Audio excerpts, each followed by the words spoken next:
Hey, this is Matt O from Upcoming Hip Hop, and you are now tuned in to the Encore radio show.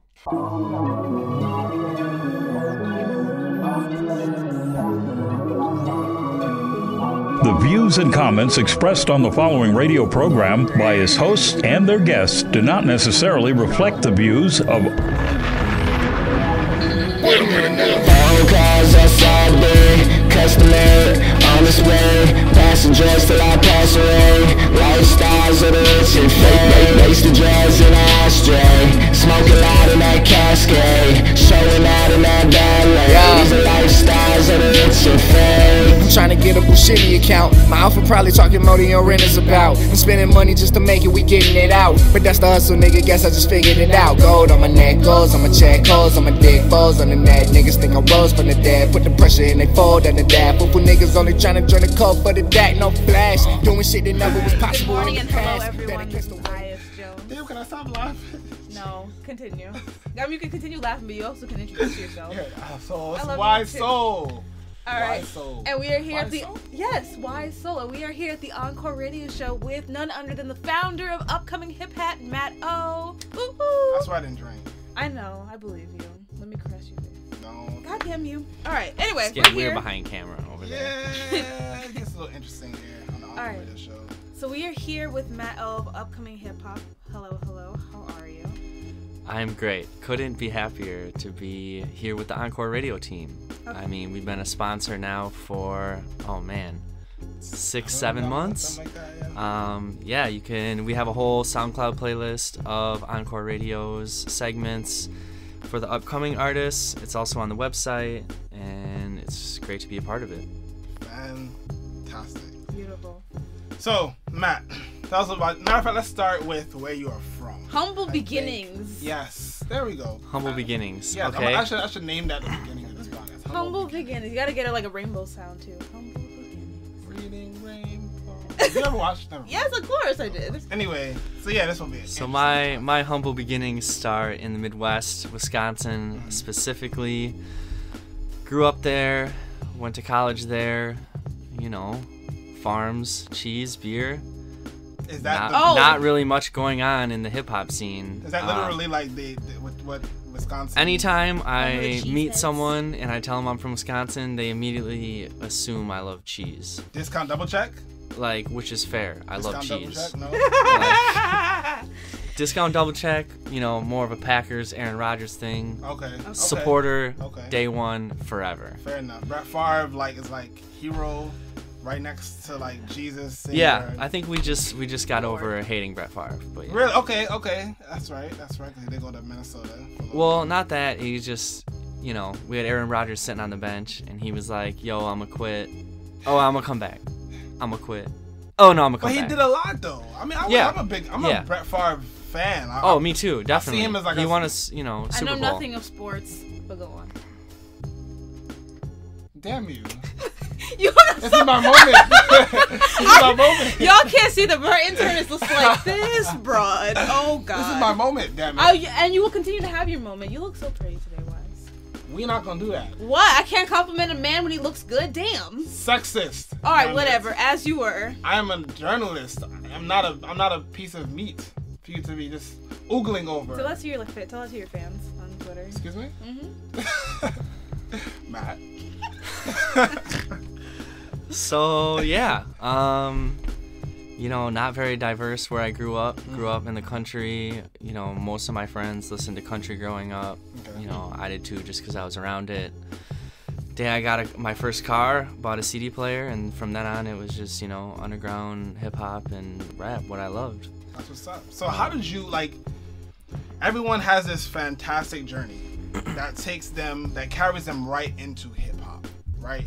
What would you say was the first song you remember listening to? Matter of fact, let's go back to that CD player. What was the first song you put into that CD That player? throwback. Oh, man. I don't know the first CD I put in the CD player, but the first explicit rap album I ever had was Jay-Z Blueprint. Really? Okay. Yeah, for some odd reason, we were at some junk sale or something, and me and my brother got a hold of it and would listen to it, not with our parents' knowledge until they found it, then they took it away. But yeah, I mean, Jay-Z Blueprint, that was the one.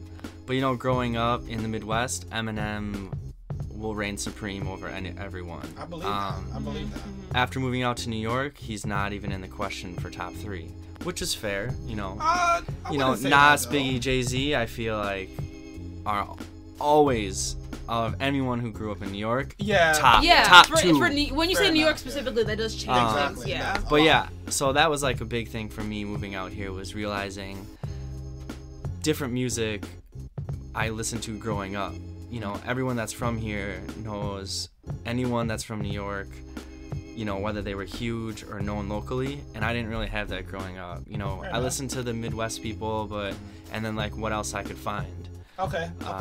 You know, we didn't have like big hip hop radio stations. We had, you know, is there a hip hop radio station? I mean, there is one in Milwaukee, but I didn't grow up there, so you know, I wasn't within range to getting it. So I would just listen to like, you know, well, I never really listened to radio. I got a CD player. I have like over 250 CDs. Wow. You know what's crazy about that is that there was this thing on Twitter. I'm big on Twitter for me, actually, and they had this map of the United States.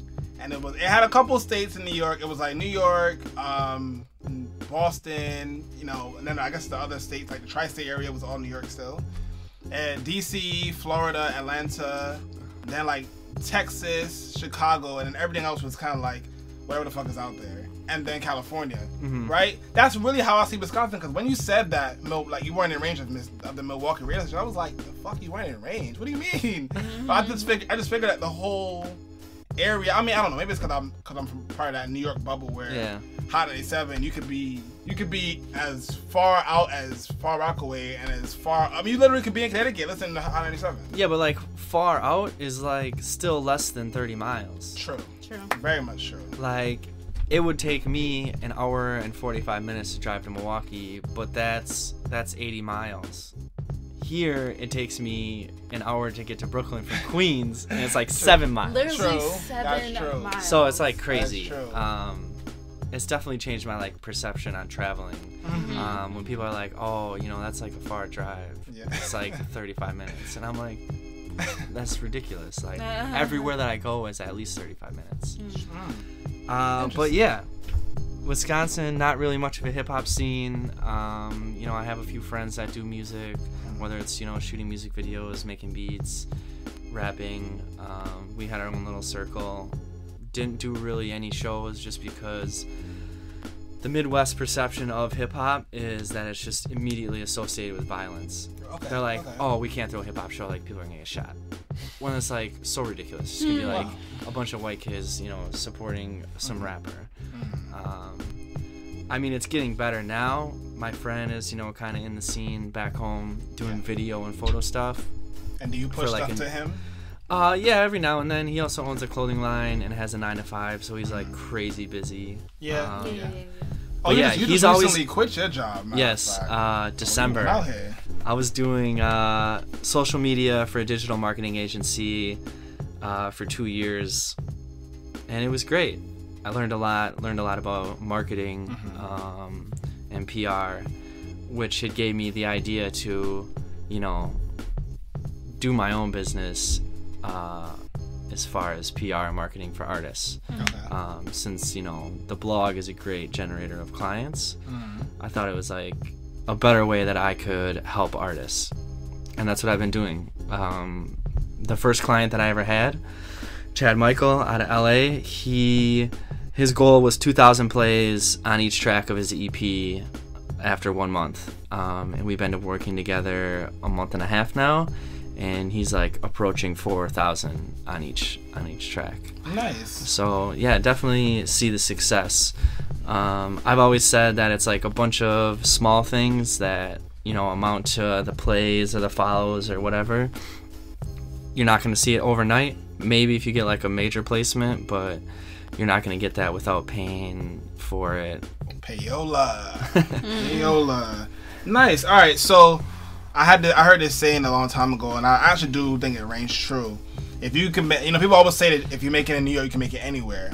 But I think if you can make it in the Midwest, you can make it everywhere, right?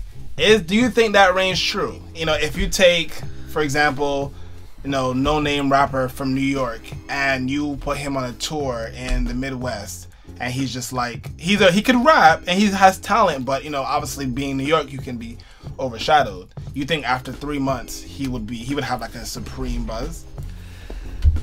Yes and no. Okay. Being from New York I think being an artist that's from New York is better than being an artist that is in New York. Okay. Because yes, it's incredibly hard to make it in New York. The talent here on average is beyond anywhere else in the world. Like the average rapper in Wisconsin, no diss to them, but they just don't have the scene or the practice or everything that New York has. Like when I was in Wisconsin, the hip hop scene was people making music in their houses. Okay. There wasn't really, a scene for it. I come to New York, it's just a bunch of cats at a house freestyling for hours, day after day after day after day after day. True. Competition. So they're like, the average New York rapper is just, a lot more talented in the sense of, the technical skills to do it. You guys have the history, you have the opportunity, you have everything, set up for you. And then, living outside of New York and saying, oh, you're a rapper from New York, that automatically makes you better than saying, oh, you're a rapper from Wisconsin. Okay. Like, no one's going to take you serious. Okay. I mean, there are places that have elevated their area. For example, Toronto. You take away Drake, for example. There are still talented people coming out of Toronto. Like a ton of talented people coming out. I mean, even the artists from Toronto that are on the come up now, that don't have like an OVO cosign or anything like that, they're still wildly talented and they're getting looks. So I mean, I feel like Wisconsin can get there. I feel like any place can really get there. Well, yeah. I mean, I'm not saying there aren't talented artists in Wisconsin. My friend just released a brand new EP today that we premiered, Cinco. Talented artist. He's not that New York hip hop where you're gonna sway your head, but it's still hip hop. And I agree with that. I think a lot of hip hop has different pages, different levels. Yeah, I agree with that. Cool. Oh, Ramik. Lovely. Yes. Anyway, but I do think hip hop has many levels, and hip hop is a voice of the people. It could be from the struggle, and sometimes it may not be from the struggle, but everyone has their different ways to express themselves. And I do find definitely. Wisconsin got it. Any place. And I think the Midwest has a lot more of like a rock influence when it comes to like beats. Okay. Just because I know that Wisconsin is like the indie band scene and like the garage band scene in Wisconsin is huge. Okay. Like every time you go out to a bar, there's gonna be a live band, whether it's just like a jam band or a cover band or something. It's just people playing in a band.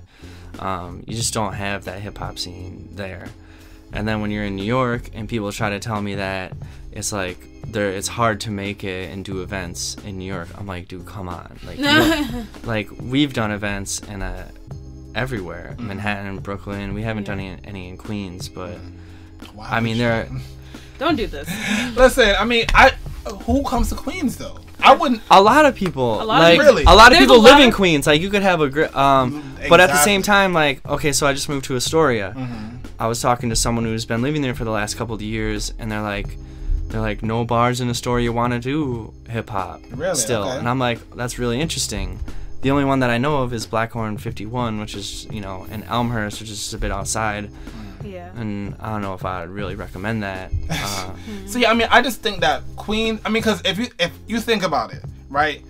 I know of Queens hip hop. Someone asked me on Twitter the other day, are there any artists in Queens I really rock with? And they're like two. Shout out to Kai Baby. She came on the show a couple weeks ago. Well, a couple months ago, matter of fact. But there are a few, but there are really only two that I actually listen to because Queens almost in itself is another area in terms of hip hop. Like their hip hop scene does not really necessarily translate over into the main three of the five boroughs, meaning Manhattan, Brooklyn, and the Bronx. You don't really see it as much, whatever. I mean, now let's call it four. So you say that though, but you're forgetting that the famous Tribe Called Quest is from not only Queens, St. Albans, Queens. I'm talking about 2016 though. Yeah. Okay. 2016. I mean, I'm not saying that there's talented artists from there. Maybe I just haven't found the scene yet. I'm still fairly new to New York. I've only been here for just over 2 years. So I'm still learning. There could be some hidden scene where people are killing it. fucking hidden is the best word Childish. to explain that, honestly. Honestly, shout out to Queens. Shout out to, but I just think Queens is in its own bubble as well sometimes. Because if you think about it, right, a lot of the times, the reason why the talent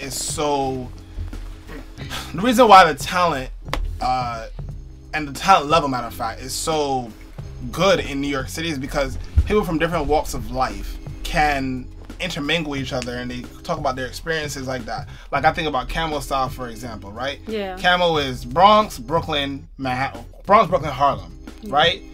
I know that I don't want to put an actual place in Bronx where they're from, but I would say they're from like mid Harlem all the way down to Crown Heights. That's a lot of real estate. I mean, in terms of train mapping, that's a lot of real estate. A lot of stuff happened between that train route. Whereas in Queens, there are two trains to go to Queens, maybe 3, and they don't even really get into, like, Queens is huge. They don't really get into Queens. 7 E M R trains that don't nobody take. they don't go out there. So it's like so close-minded over here. You know what? You're right. Close-minded. You know, I grew up in Brooklyn. I lived in Manhattan for a year, and now I live in the Bronx. And I could tell you that I have not, like, the experience that I've had in those 3 boroughs and the other states that I've lived in, I don't see that same camaraderie for Queens artists, and I don't see it translate to the city. So you know what that means, man? We gotta change up the game. Change it. I'm more trying to change the game by making men recognize women out here, but baby. Listen, man, listen. 900 gorilla on your back. You can do it. Ciao. But yeah, there's no such thing as boroughs in Wisconsin. It's just cities that you got to drive to. There's not really any public transportation. There's not, like, there's big distances in between everything. So yeah, it was definitely, everything was different when I moved here. All right, so everything from the diversity of people to how to get places. Like, I never rode public transportation before I moved here. Wow.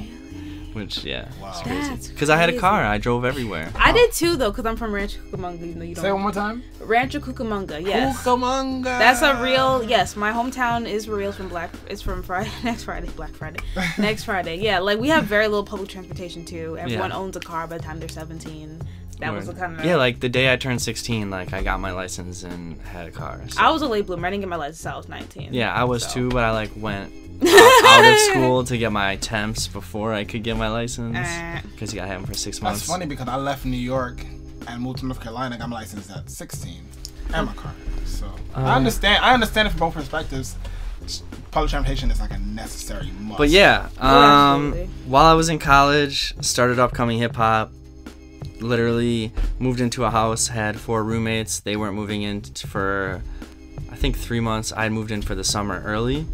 And I was just sitting on the floor with my laptop, and I Googled upcoming hip hop, and there wasn't really anything, because I was always looking for new music. I love artists when they're in the beginning stages, because I feel like they create the realest music, like the best music, the most passionate music. Not saying I don't like artists who've been in the game for 5-10 years and their music is perfect and it's great at whatever it is. It's not as raw. Yeah, I love something about the upcoming scene, and that's what really made me start it. So I created the blog Upcoming Hip Hop. I used Blogspot for the original blog. Yeah. No, you gotta tell the story about how you were using Microsoft Paint. So I used Microsoft Paint to create our first logo. We always clown him for this because it's just so funny. Go on. So yeah, I used Microsoft Paint to create the first logo. It was not good by any means. I can imagine, actually. But I mean, it was more about the content than it was the look. There we go. So started posting artists that I was finding just on SoundCloud and through Google. Okay. And I just really enjoyed it. Started posting a bunch of them. I had a Facebook page and a SoundCloud page for Upcoming Hip Hop. Those started to grow, and then I started hosting contests. So I would just find a producer that had beats, because they would submit to the site and everything, and just put their beat on the SoundCloud page. Anyone can download it, rap to it, send it to us, and then we would just upload everyone's submissions to our SoundCloud page, and then the top 3 posts, or the top 3 songs that had the most likes would get voted on by like me, a friend, another kid that was working with me on the blog, and then just like a random person that followed us.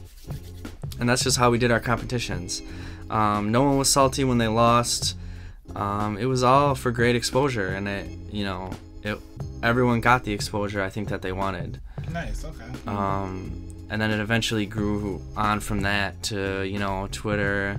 Now we got YouTube, and we're doing like original videos, ciphers, interviews, concert recaps, stuff like that.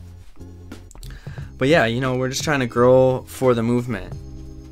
Being tempted to, post bigger artists and try to get interviews with bigger artists is definitely something that happens. But I know what I want to keep upcoming hip hop, and it has to stay in the upcoming space.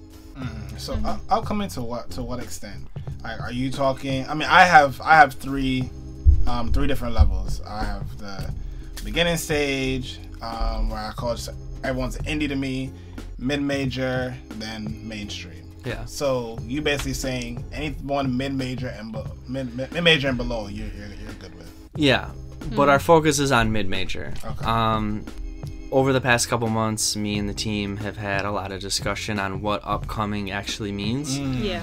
And I think we came down to the answer of an artist who, if you put them on a graph of where they're going in their career, they're going up. Okay.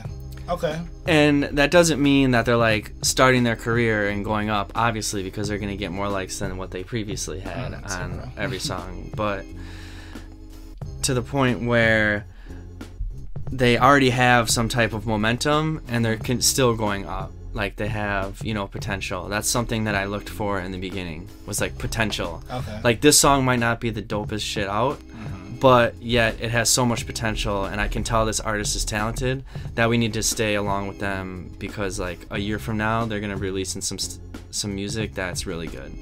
So it's about the metric. So now it's kind of more of a metric system. Yeah. Now. We get anywhere from 10 to 15 submissions a day. Okay. So I'll go and I'll just binge the submission inbox, and there are songs in there that are dope that I like. But they just, I look at their social media and it's not really put together that well, and they're not releasing music at a consistent rate. It's just kind of like a lot of factors to see where they're at in their career, because posting someone who has 23 Twitter followers, doesn't have a Facebook page but has a dope song, isn't really going to do much for upcoming hip hop, except reestablish that we only post dope music. Like I was just talking to IS before, we have 150 blog posts that have under 5 views.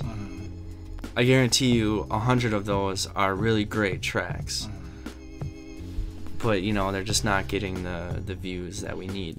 So it's a combination at this point of like trying to push the brand and push the artist at the same time. Not just stay true to the core of who you are, but like seeing that there's obviously a business aspect behind this, and you need the business to grow so that you can elevate the artist as well. Yeah, definitely. Fair enough.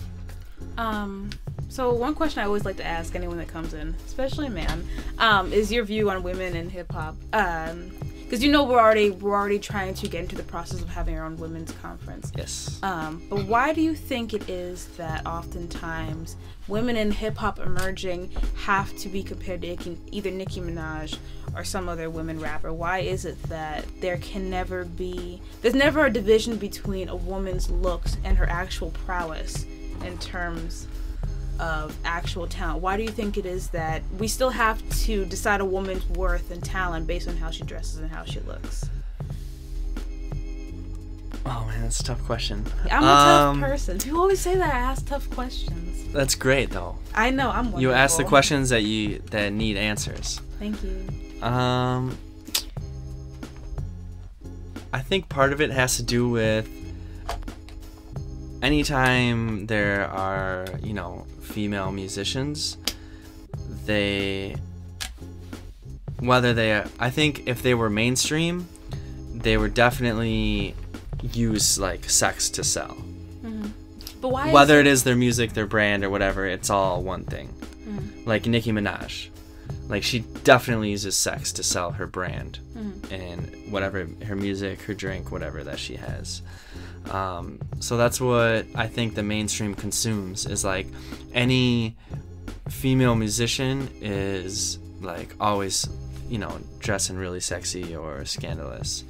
I'm always a big supporter of trying to get women in hip-hop and in tech, just because there's a lack of them. Hence us making the women's conference, built by women for women. But I don't know why there is. Maybe just the history. Like, hip hop has always been super masculine. That's just the way it's been. There has been great female MCs that have gotten love, probably not as much as men have. I don't know. So then, what can we do to get more men on board to actively participate in and making sure women have an equal footing in the way that they do? I think we should, you know, involve women in as much hip-hop music as we can. You know, every cypher that we should do, we should have, you know, one female or whatever, 2 females, 2 guys. You know, try to make it as equal as we can, and, you know, push it forward as a media outlet, as, you know, women can be successful in hip-hop. They're also just as talented as we are. And, you know, it starts with, you know, putting them at the forefront. Every time we do a show, we should have, you know, a handful of female acts. But even we don't do that. So, but, you know, that goes back to, are there as many out there, you know, trying to get it? Because we had 70 people submit, and I don't think we had a single woman submit to be on our showcase. Maybe it's a numbers game? Yeah. I'm not really sure how to answer that specifically. I want to piggyback off that, and I think we can piggyback off that and then have the commercial. Okay. And this is more so just an open comment to just work the whole conversation. I think that trying to play a numbers game is a hard thing to do, and I say that because, like Matt just said, you guys had 70 people submit, and you don't believe you had one woman submit any of her music or submit to be a part of the show. Now, I feel like I've gone literally almost out of my way to reach out to some women artists, some women MCs in the industry, and I haven't seen the same receptiveness that I've seen from males. Like, sometimes I'll say, hey, you know, come on the show, let's talk about your music, blah, blah, blah. And it's good until it's time to actually put into work, and it's like, oh, well, nah, I don't want to come, or I don't think it's a good look for me. And I'm like, well, I don't understand what sense that makes. If we have a show that premieres artists, not looking at it as from a male or female perspective, but artists in general, and you choose to not come, or you choose to not see the opportunity as one that you should take advantage of, why? You know, I noticed that a lot of the women artists out now, especially on the mid-major level, because that's kind of where we focus on as well, what they do is that once they get to a mid-major level, so it's not even for a man, matter of fact, if you get to a mid-major level, you still have work to go. You still have a long way to go. Absolutely. For women to get to a mid-major level, it's like, oh shit, like you really could be something. And I see a lot of A&Rs and a lot of industry, with quotes, people flock to that person and work really hard with them, and that person sees that as like, oh yeah, well, I've made it, and they cut off everyone else, right? And then when you get to when it doesn't pan out, and they get dropped, and they end up different places, you know, just like, oh well, I guess I can go back to this now. It's like, no, well, you never built a relationship with us. Why would we want to work with you now if you didn't even get to that point? That has happened multiple times, and I don't understand why. I don't know. Could just be personal experience, could just be the artists that you reach out to, and also a numbers game. Like, I'm sure you've reached out to a lot less women than you have men, just because the abundance of artists. Yeah, sheer numbers. You know, we probably had, in the entirety of the show, we probably had I'd say 100 men to maybe 15 women. It's probably about and compared to all the other shows in the city now, I might have the highest numbers in terms of promoting women artists. And 15 is a low ass number compared to 100 men, but there are 15. I mean, even if you add on every woman artist that I've reached out to, you're still probably only getting another 15 to now we're at 30 compared to another 50 male artists I reached out to. So it's not 150 to 30, you know? So it is numbers in the sense that there aren't as many women artists out there than there are as men, but there's also a situation where some women, if 50% of the men that I reached out to didn't respond to me, I'd probably not work. I probably wouldn't do the show anymore. Oh, God. Whereas 50% of the women artists did not reach out to me, did not respond back to my request for an interview. So, you know, but I still push. I still think I think you're really talented, but you know, if you don't want to come, if you don't want to work, what am I supposed to do? True. Interesting, right? but shout out to all the co-hosts. Well, this is something we can bring up at the women's conference. Yeah, absolutely. We in have the a fall lot to talk about because you know, we want to know. Maybe we can have some type of Q&A. We'll have a lot of conferences. I know one panel I want to have is the evolution of the video vixen.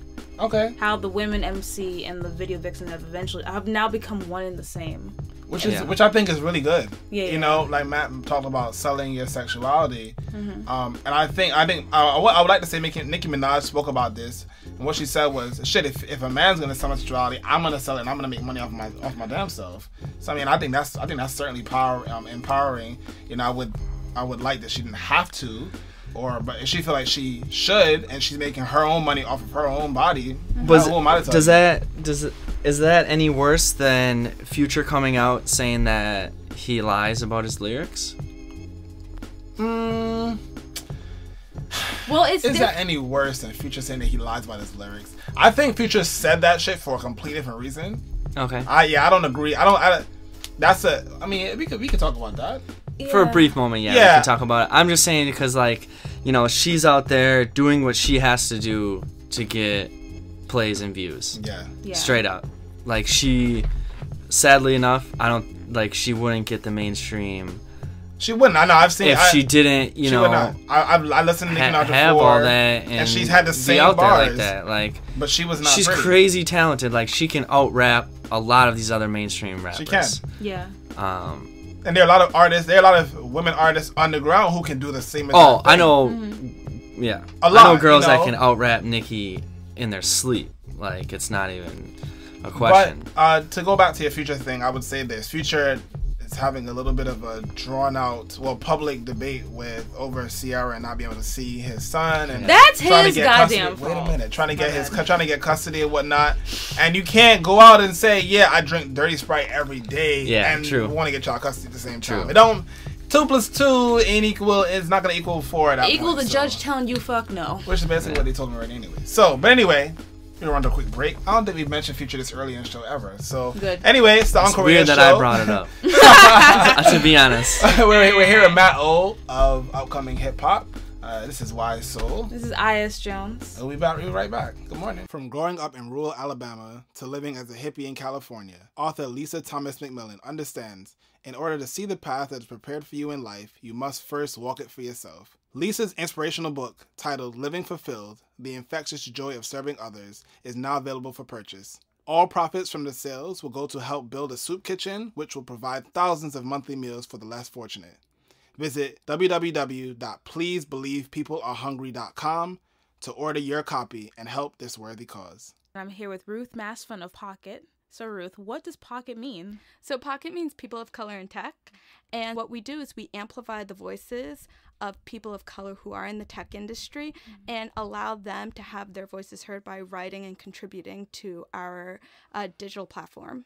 Where can everyone find this platform? It's they could go to peopleofcolorinTech.com, also on Instagram and Twitter, POC in Tech.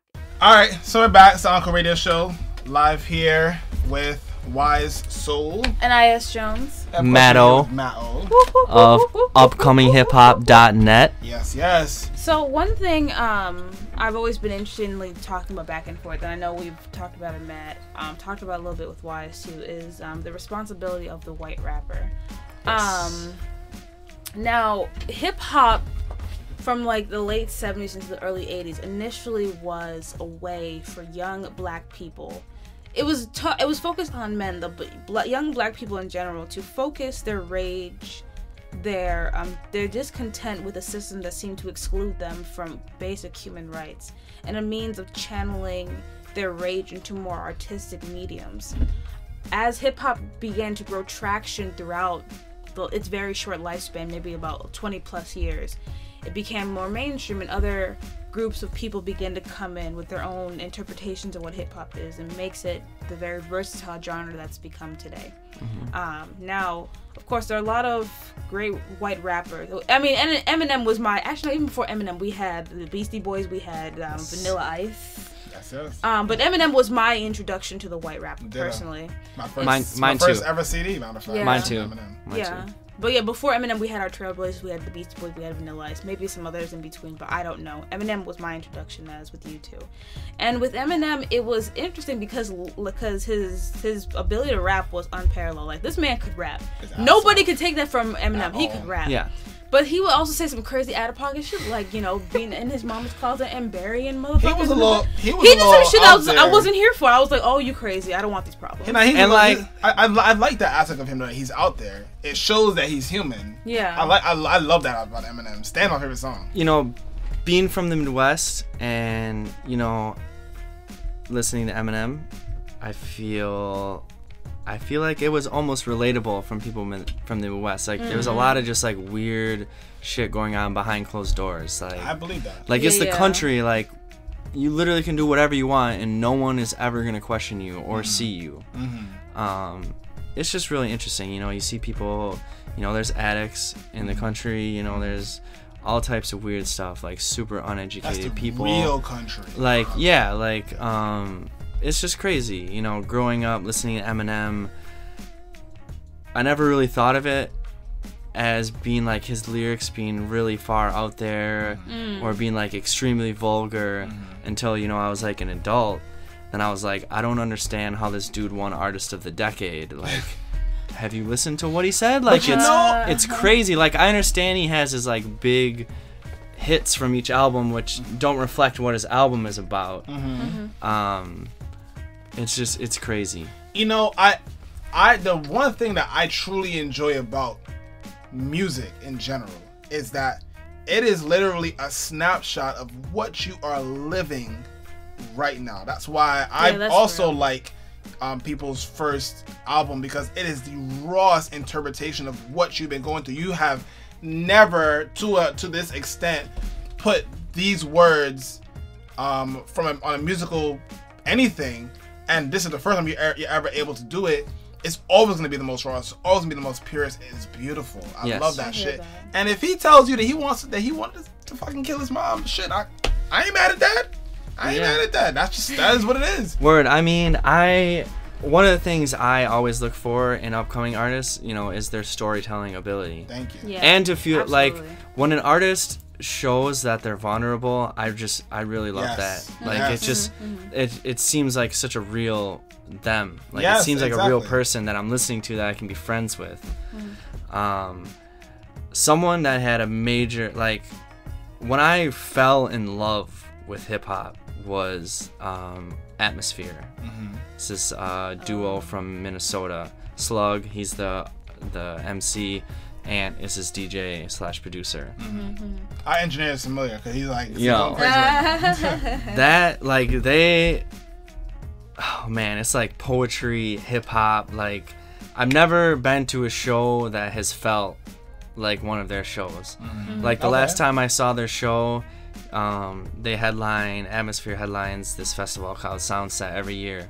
The last 3 years, they sold out 30,000 people. Wow. I've seen is that at? It's in Minnesota. Okay. So yeah, they keep it at home, everything. It all started from their record label, Rhymesayers. So they put on all the artists that they had signed to their label. Started in the Minnesota Vikings parking lot. Wow. Moved to the horse racing track, and now they're at the State Fairgrounds this next year. But yeah, I've been there 4 times. I've seen everyone from Macklemore to Kendrick Lamar, Schoolboy Q, Absol, Joey Badass, Snoop Dogg, Ice Cube, like any like it's strictly hip hop. They have breakdancing competitions, DJ competitions, a graffiti wall. Like it is hip hop's dopest festival, hands down, in the country. I would say that as a hip hop fan, in going. But Atmosphere, the last time I saw them, at the end of his set, he had everyone holding hands next to each other and raise them in the air for Black Lives Matter. And, nice. They're a white duo.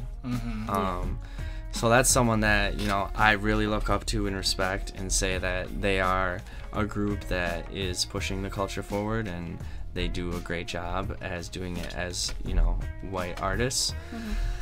But yeah, I think if, white rappers just need to know where hip-hop came from. I always say that Eminem is the best rapper, Jay-Z is the best hip-hop artist, in the sense that, for what rapping, what it is versus what hip-hop is. Like Eminem just has the technical ability to rap like crazy, like no one else. But Jay-Z, when you hit play, it's just that you start bobbing your head. It's like, yo, this is hip-hop. But yeah, I think, I always try to stay in my place. I never try to be too outspoken. I always try to just listen and, make the proper moves. Well, I mean, I don't think that's fair. I don't think you should have to stay in your place to put quotes around that. I think everyone's opinion is very valid. I think, I could understand a bit of reluctance because such a unique situation. Because hip hop is primarily a people of color genre. I mean, I think back always to this time I interviewed this artist named Adrian Daniels a couple years ago, and he told me that he does rock soul, but he said that he doesn't really like to be put in any genre because if you sing and you're black, you're R&B immediately, no matter how it sounds, you're immediately R&B, and he didn't like that. And it took me some time to get to that point. I was like, oh, well, he really is right, because it's, sometimes it really is like that. Like if you rap and you're white, you could be hip hop, but you could also be rock. You could be, rap is just a verb, right? Yeah. I think KRS One said it best. Rap is something you do. Hip hop is something you live. Oh, well, for sure. Yeah, that's why I always say Eminem is the best at rapping. Like his wordplay, his rhyming, how fast he can rap. Yeah. He's technically amazing at rapping. Yes, absolutely. But I don't think like Detroit had a big quote unquote hip hop scene. But they had the battle raps. They had, I'm sure there was somewhat of a scene, but since New York birthed hip hop because of DJing and MCing and breaking and graffitiing and all that, like it was a different scene than just rapping. Like he got big because he's great at rapping. I think the thing about hip hop is that hip hop needs diversity to grow. Absolutely. Oh, definitely. If hip hop does not have diversity, it just can't grow. It can't grow to the point that you want it to, because hip hop is all about experiences. We mentioned Toronto. I just wrote an article for Deal with No Deal. Shout out to King Copacetic, who's not here again. But I wrote an article for Deal with No Deal about the rise of Toronto. Can I just say that Cope lives how many blocks away from here? Doesn't matter. Anyway. I wrote about the rise of Toronto and kind of did a little bit of a history piece about Toronto itself. And the one thing that I thought was really interesting that I recognized being West Indian, but not necessarily really knowing until I read it, was that hip hop in Toronto is actually heavily influenced by West Indians, because West Indian culture really is black culture. It's not black American culture that runs hip hop in Canada or Toronto specifically. It is West Indian culture. So you hear that, and it's like you hear like a nice blend, and I think that's what pushes and propels Toronto artists right now above the rest, because it's so different to what we're accustomed to hearing. And I think different is what hip hop is always looking for. That's why experimental. So that's why it's always moving, because we always want to hear different. When people from Africa, literally Nigeria, send me hip hop songs, I'm like, oh, let me listen to this shit real quick. Cause it really could be good. Sometimes it's like I don't really know what you're talking about, or I don't understand the situation, or I don't speak the language that you're speaking. But I still find the joy and the love in it, because at the end of the day, it really is hip hop. But hip hop in America right now is in a very odd place, because with Black Lives Matter and with, I don't want to just limit to Black Lives Matter. I don't want to even be that vague. With police brutality, with systematic racism across the board. I mean, the thing is that all of these things you're saying have always been ubiquitous in Black culture, but the reason why Black Lives Matter point out specifically is that this is our movement. Yes. In that, this is our movement in that our parents had their own activist movement. Yes. And their parents also had it too, but this is kind of how we are making a proactive approach to dealing with systemic violence. This is the first time in an activist movement where we've had video proof.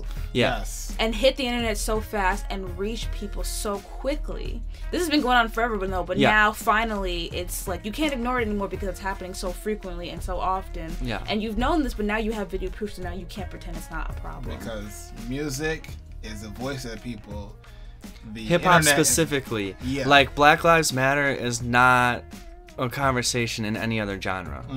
Hip hop only, which is really interesting. The best thing about it is that, I mean, I always used to just kind of limit hip hop to just being a genre before, but hip hop literally is a culture that people live in every day. Anyway, long story short, hip hop is this culture, and we're always looking for our culture and our society, which really is hip hop, to speak out for us. Now, individuals, there are few individuals, which have now started to become many, who speak out against all the things that I mentioned: systematic racism, violence from the police, this, that, and the third, right? And that's from the internet, which is really like the loudspeaker that we have now to propel these issues to not just to people who, not just to our community, but to other communities, to say, hey, look, we've been talking about this for umpteen years. Look at it. This is now in your face. This is why we now have the mainstream issues, our mainstream issues at the forefront. The presidential candidates and the president, as a matter of fact, are talking about this. So it's really important. So do you think personally that hip hop has done enough, or is getting to a point where we're doing just enough to help propel the issues that Black Lives Matter and particularly promote? Yeah, definitely. I just posted and did a write-up about this song that showcases everything we just talked about. The song is about, the police brutality and the violence and the unfairness against blacks. And, the video, he chopped up footage from all over the internet of cops just outright killing people. And that's a new way to spread it versus just watching the actual video. People may be more in tuned to a music video than they are to just watching a police cam or a police video. But yeah, I think hip hop is doing a great job to bringing awareness around it, because I know a lot of artists are showing support. Like when you see J. Cole on the street with just everyday people protesting for that. Like, that's huge. That shows people who look up to him, they're like, wow, we should be doing that too. But then you also have artists like Chingy coming out supporting Donald Trump. So it's like... Pause. Yeah, that happened yesterday. Yeah. When? Chingy? Yes. Yeah. That man is still alive? I don't know if he's trying to... I don't know if he's trying to like bring his career back with some wild shit. Trifling ass. But yeah, I think for the most part, hip hop has done a great job, and they've... hip hop is the only genre that can like make cultural change. Like, no country song is gonna make people like rethink. I think punk was maybe the last one to make people really rebel and think about what's going on. Because punk and hip hop are the same way in that they're both always meant to be counterculture music. It was never meant to be mainstream. It wasn't until it became profitable that all of a sudden, hip hop is cool now. But hip hop was always meant to be music, not exactly activist music, but music that was against what the mainstream is trying to churn out. Hip hop was definitely about speaking real truth. Like, it came from poetry, it came from freestyle, which freestyle is coming up with things that you're thinking about. So you know, it's really prevalent in black culture to know what's happening in your culture and, you know, the people that are oppressing your culture. You know, growing up in Wisconsin suburbs as a white kid, I, you know, never even thought about it. Just because out of the 1,300 kids at my high school, there was 2 black kids. We just didn't have that diversity that I have now in New York. Which is kind of a bad thing. Like, people just don't, they're like ignorant to the fact that it could even be happening. It's just interesting living here and going back and being like, wow, it's just so different. Yeah. So when you go back to Wisconsin, I'm not sure if you ever had these conversations since you've been back, because you said about 2 years, right? Yeah, I've been back. The first year I was here, I went back, you know, a handful of times, and last year I went back, I think, like twice. With the, I mean, you said hip hop. You said that that the hip hop scene there isn't big at all, but with things, I mean, because being in New York, right? I noticed this when I moved to North Carolina, right? Issues that were big issues in New York were not even mentioned in North Carolina. Same right? in Wisconsin. That's what I thought. You may go back to Wisconsin. Like Madison. Radical. Madison is, you know, the liberal city in Wisconsin. So they're big on, like, I think that was like the only city that did like a Black Lives Matter protest or whatever. But yeah, Milwaukee is like the second most segregated city in America. Really? Yeah, there's literally a river that separates black from white. Wow. It's crazy. Like, you literally can drive across the bridge, and it's like the bridge is pretty small, and it's just like you can literally tell. It's like you drove from Brooklyn, Bed-Stuy, across the bridge, which is like a 10-second, 15-second drive, and then you're on, like, you know, Midtown East. Wow, that's interesting. And it's so close, like you could almost throw a stone to it.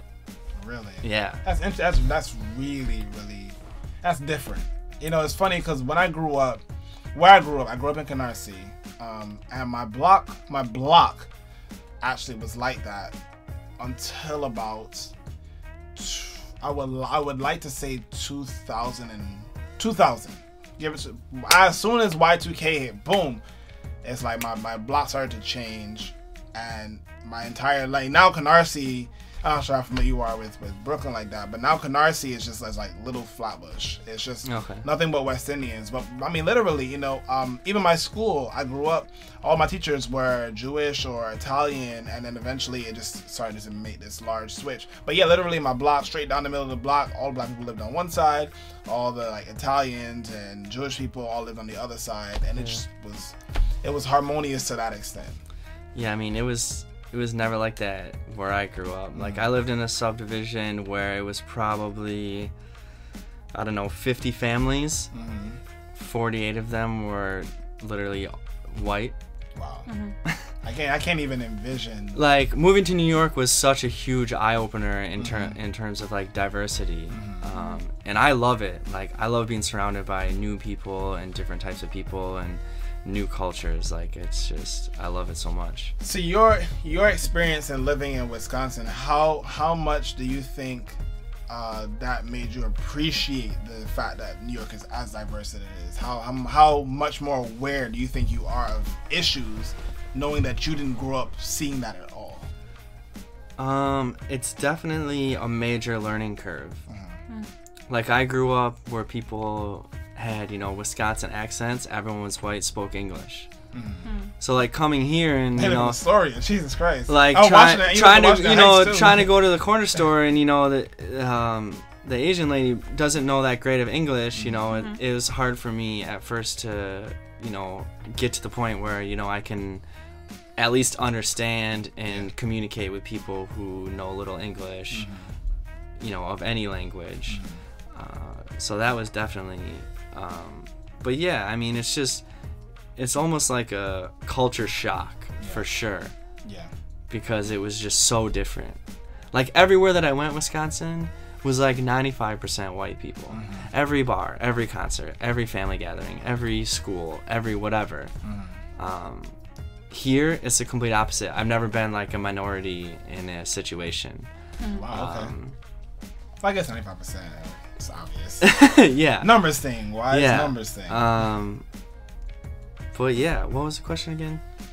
we got lost in it. Yeah. I'm still kind of. I mean, but you know what? Though, I understand the culture shock thing because I moved to Washington Heights. I lived in Washington Heights for a year, and it was a huge culture shock for me. Shit, I'd never been. I mean, coming from living in Flatbush for as long as I did, I'd never been the minority in an area at all, and then it was like, okay, now I live in nothing but Dominicans here. I don't know what the fuck is going on. Oh, Bronx. No one speaks English. Yeah, I lived up in Washington Heights for 2 years. And now I live in the Bronx, and it's a little bit similar, but not as much.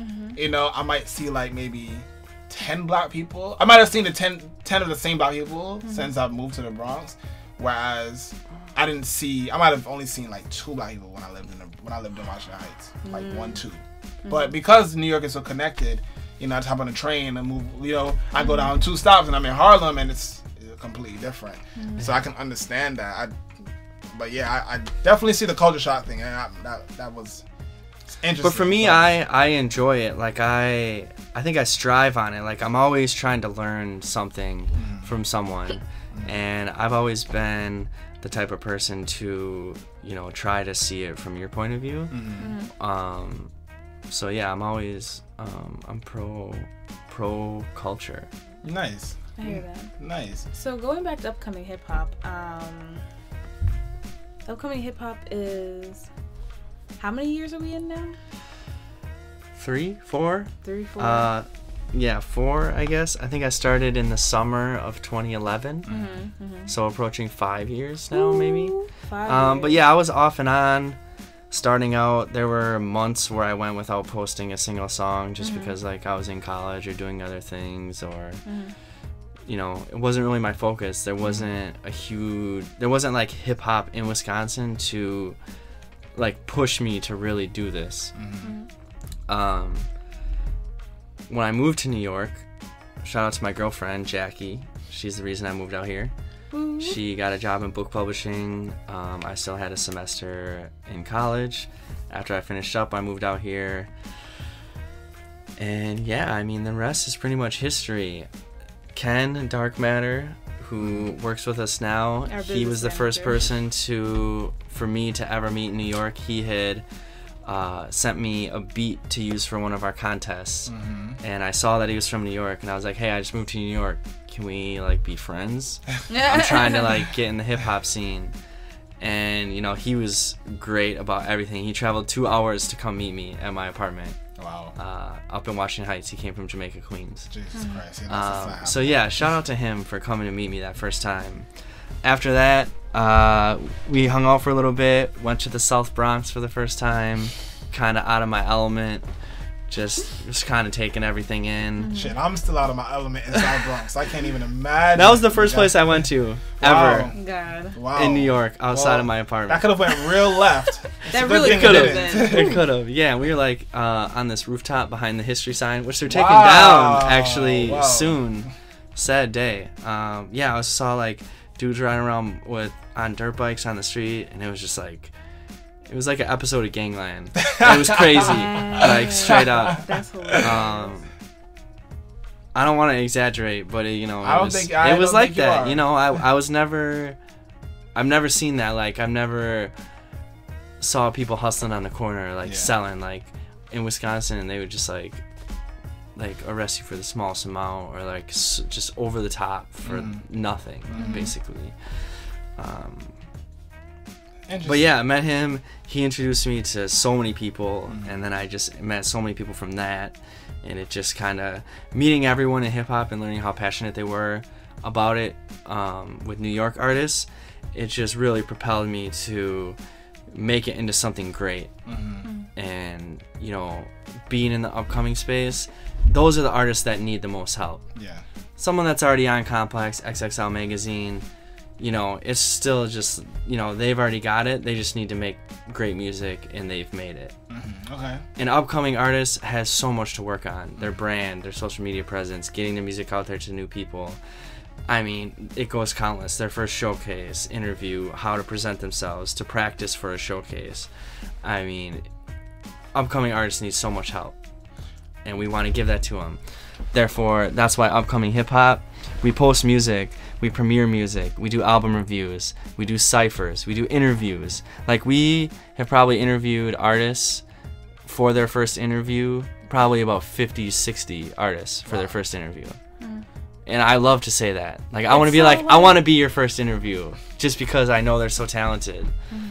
Who would you say is I know it's probably going to be a super hard question, but your 3 favorite artists that you've posted? Oh, man. That's hard, actually. To get you in trouble. Good luck. 3 favorite artists that Man, I look it posted. over. They'll be alright. Oh yeah, that's right. I asked Jones. Yeah, they'll get over it. We've already established with between upcoming. I'm the cutthroat one. Mag is the sweet one. I'm fine. I don't care. We have 2 very different album reviews. Oh shit! We had this conversation. That's all right. That can be a whole nother podcast. I'm the only one that rates their album reviews. Matt just puts them out. I do. Oh, do you rate them? Okay. I did not rate this last one that I put out. Okay. I think it's arbitrary because it's a matter of our opinion. Yes. But saying that, our opinion should matter because I've probably heard more rap songs than 80% of the people out there. Mm-hmm. Just because I'm constantly looking for new music. Mm-hmm. And my friends send me music. And we get 10 to 15 submissions a day. I'd say 95% like, more. I'm out there listening to so much. Like, I've heard so much bad music. It's almost sad to say that. But at the same time, I go through 40 submissions, 38 of them, not gonna post. But that one artist that I find that has like 1,000 views, that's incredible. Like, that's what makes it for me. Like, that's so great. You're not gonna dodge the question. I want them 3 artists. My 3 artists? Alright. One is gonna have to be Whit Lowry. Okay. That was a fun night. Oh my god. Been following him for just over 2 years now. Just built his fan base online with passionate rap. He ended up coming to New York a couple months ago, hit me up, said, hey, I'm doing a show, how can I get people out here? Yeah. And I said, give me 2 opening slots and I got you. Gave me 2 opening slots, brought out like 40 people. Nice. So that was great. Who else? Oh man, that's just. I know you got 60 seconds. 60 seconds. There's one I hope you put on this list, sir, because hope we think of the same person. All right. I gotta say Truth City. Okay, that's not who I was thinking of. No. All right. I was thinking of I did not find him through the blog. Found him through IS. You're welcome. Actually, yeah. See, it's funny. This story is so funny though because I had been following him on Instagram, but it wasn't until you brought him into the studio wise that I was like, oh my god, he's a real person. You're welcome. It was. Shut up, Wise then. Yeah, it was embarrassing the way I hugged this man. He's like, who is this girl on top of me? The shit was mad funny. She wasn't talking. I'm gonna have to get back to you with the other 2. We can put it in the comments section. Fair enough. Fair enough. There's so many, it's almost hard to recollect. It's a little unfair. 3. All right, so social media, where they can find you, anything you want to say. 60 seconds. 60 seconds. All right. First out, shout out to my team, IS Jones, who's here interviewing me. The most bomb editor-in-chief.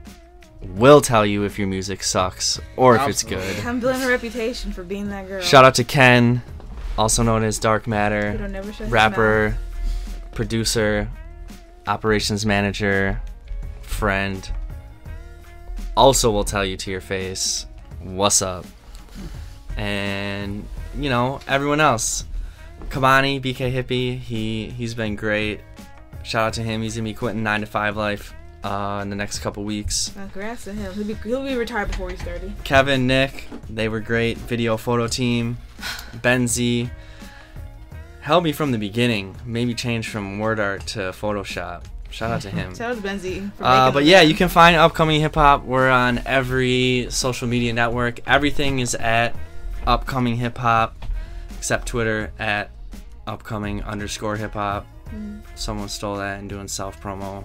Right. Kind of annoying. Also, shout out to Eve Stern, our new writer. Eve Stern. Shout out her. Ugh, blessing, savior. Killing it. She's helping plan the women's conference with IS. And she's just a breath of fresh air. It's gonna be fantastic. She's amazing.